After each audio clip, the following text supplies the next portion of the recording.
ወደ ሶላት ምትወሉ ነጃ ወደ ምትወጡበት የሚለውን وتجدهم يرتعون في الدنيا ለዱንያ ጥሪ ምላሽ ይሰጣሉ ለአላህ ጥሪ ግን ምላሽ አይሰጡም እነሱ የላቸውምን أن يصطلحوا አላህ ጋር እንገናኛለን ብለው አይፈሩም أما علم ሰዎች አያውቁምን أن هذه ይቺ ቀን تمضي وتمضي وتجري ትመጣለች ደግሞ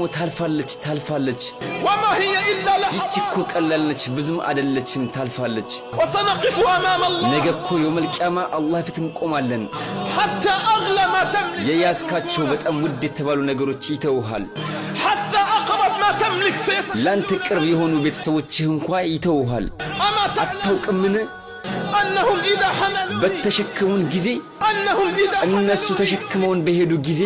وحملوك إلى ተሸክመው ወደ መቃብር ሆድ በሄዱ ጊዜ وحالوا علينا التراب በእኛ ላይ አፈር በጫኑብን ጊዜ من الذي سيحملني ማን የሚሸክመን የዛን ጊዜ ወላጅ ነው من الذي سيحملني ማን የሚሸክመን የዛን ጊዜ በጣም የቅርብ ጓደኛ ነው من الذي سيحملني جاري وعمي የዛን ጊዜ የሚሸክሙን እኮ ጎረቤታችን ወላጆቻችን ጓደኞቻችን ናቸው هذه رسالة من الله لي ይሄ መልእክት ከአላህ ነው ለኔም ላንተም أنه لن يبقى ለኛ እኮ ዱንያ ላይ የሚቀርልን የለም አላህ ቢሆን እንጂ حتى الناس ሰዎችም ቢሆን እንኳን الذين هم أقرب الناس ለኛ ለልባችን ቅርብ የሆኑ ሰዎች ቢሆንም እንኳን يوما سيضعون التراب علينا አንድ ቀን እኮ በእኛ ላይ አፈር ጭነውብን ጥለውን ይሄዳሉ وما هي إلا أيام وأنا ለትንሽ ጊዜ ነው እንጂ እኔም እናንተም ሁላችንም እንረሳቸዋለን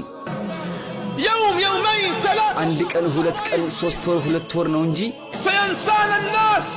ሁሉም ሰዎች ይረሱናል አላህ ግን አይረሳንም فمن يعمل مثقال ذرة ብናኝ ታክል ኸይርን የሰራ ሰው ያችኑ ያገኛታል ومن يعمل مثقال ذرة ብናኝ ታክል መጥፎ የሰራም ያችኑ ያገኛታል